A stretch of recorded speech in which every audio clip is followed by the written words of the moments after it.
तो आज हमसे मिलने हैं प्रैक्टिस बैच की शान अर्चित अरोड़ा मुजफ्फरनगर से, और अर्चित को मिली है इनकम टैक्स ओएस की पोस्ट सीजीएल 2025 से। तो बताइए कुछ बढ़िया सा। आभास सैनी सर से मेरी पहली, जब मैंने उनका यूट्यूब पे सबसे पहली वीडियो मेरे फीड में आई तो वो आई थी कि मॉक्स में कैसे अटेम्प्ट करना चाहिए और कैसे बेस्ट मार्क्स आ सके। तो वो वीडियो मैंने देखी सर की, और एक स्ट्रैटेजी मेरे को एकदम सर से हटके लगी, है ना। उसके बाद मतलब, और वो चीज़ मैंने जब मॉक्स में इंप्लीमेंट करी तो मेरे मतलब मेंस के मॉक्स, प्री के मॉक्स में तो इजी रहता है, प्री के मॉक्स में मेरे बहुत अच्छे मार्क्स आ रहे थे, लेकिन मेंस में ऐसा रह रहा था कि मेरे 3-4 क्वेश्चन और टाइम की कमी रह रही थी। तो वो चीज़ उसमें बहुत फायदा हुआ मेरे को। और एसएससी सीजीएल 2025 मेरा सेकंड अटेम्प्ट रहा है, ठीक है। 2024 में मेरा नहीं हो पाया था, तो और 2025 में मेरे को ओएस की पोस्ट मिली। और जब लास्ट में आभास सैनी सर की वीडियोस मैंने वो वाली देखी है, मैंने लास्ट में जब मैं मेंस के मॉक दे रहा था, फिर मैंने देखा था मेरे कुछ टॉपिक्स तो इतने मैथ्स में इतने ज्यादा स्ट्रॉन्ग थे कि उसमें कभी गलती हो नहीं सकती थी, आंख बंद करके करूं तब भी गलती नहीं हो सकती। लेकिन कुछ टॉपिक्स ऐसे थे जो मतलब बार बार करने में भी समझ नहीं आ रहे थे, जो मैंने मतलब आभास सैनी सर से पहले भी मैंने किसी टीचर से पढ़ा है, लेकिन वो वहां पे भी मतलब वीकनेस रह गई थी।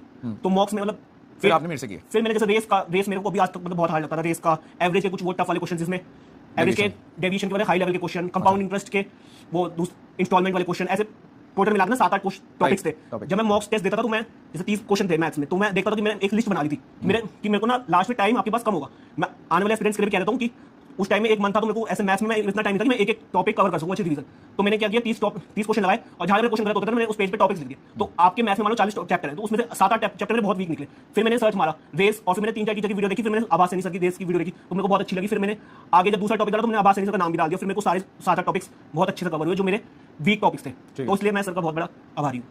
कोई बात नहीं, बहुत अच्छी बात है। और कुछ कहना चाहोगे? जब अब मैं सीजीएल 26 के लिए कहना चाहूंगा, जैसे कि आजकल अब ये जो एसएससी सीजीएल एग्जाम है बहुत टफ एग्जाम, मतलब यूपीएससी के बाद और स्टेट पीसीएस के बाद अब कंपटीशन बहुत ज्यादा है। तो मैं ये कहना चाहूंगा, आप इसमें फॉर्म को मत देखो कि फॉर्म कितने भर रहे हैं, आप सिर्फ अपनी एक सीट देखो, और कि मेरे को एक सीट लानी है, आपको किसी से मतलब नहीं रखना। मतलब आप अपने फ्रेंड्स जो है ना, वो आपकी संगति का भी बहुत असर है। जो हम स्कूल में पढ़ते हैं ना संगति, वो हम कंपटीशन की दुनिया में आपकी भूल चुके हैं। ये छोटी छोटी जो मॉरल वैल्यूज है ना, वो भी बहुत काम आती है। पढ़ाई अलग बात है, लेकिन मॉरल वैल्यूज, आपका डिसिप्लिन कैसा है, आप संगति अपनी हाई, आपके मॉक में 150 आ रहे हैं और आपके दोस्त है 100 नंबर वाले, तो आपका नंबर 150 से वो नीचे जाएंगे। अपने से होशियार बच्चों को दोस्त बनाओ, उससे आपको मोटिवेशन, आपको वो बनेगी, कंपटीशन फील होगा। तो मेरे को एनटीपीसी भी मेरा क्रैक हुआ है।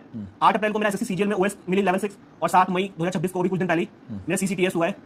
मेरा 2 एग्जाम एक साथ क्रैक हुए। तो आप अगर आपका एक भी एग्जाम नहीं क्रैक हो रहा है तो आप अपने ऊपर विश्वास रखो। और सबसे बड़ी बात, जो बहुत बच्चे फेल हो जा रहे हैं बार बार, उनके लिए मैं ये सोच के आया था, मैं उनके लिए भी बोलूंगा, जो बच्चे फेल हो जा रहे हैं ना, मान लो 5 नंबर से फेल हो रहे हो ना, मान लो 150 जाती है कट ऑफ, और आपके 145 आ रहे, तो आप ये मत सोचो कि 5 नंबर से फेल हुए। ये जो कंपटीशन वाला एग्जाम है, इसमें आपकी मेहनत कभी वेस्ट नहीं जाने की। आप 1 साल फेल हो जाओ, 2 साल फेल हो जाओ, जब आप तीसरे साल में पास हो गए ना, तो उसमें आपकी वो 2 साल की मेहनत भी रंग लाएगी।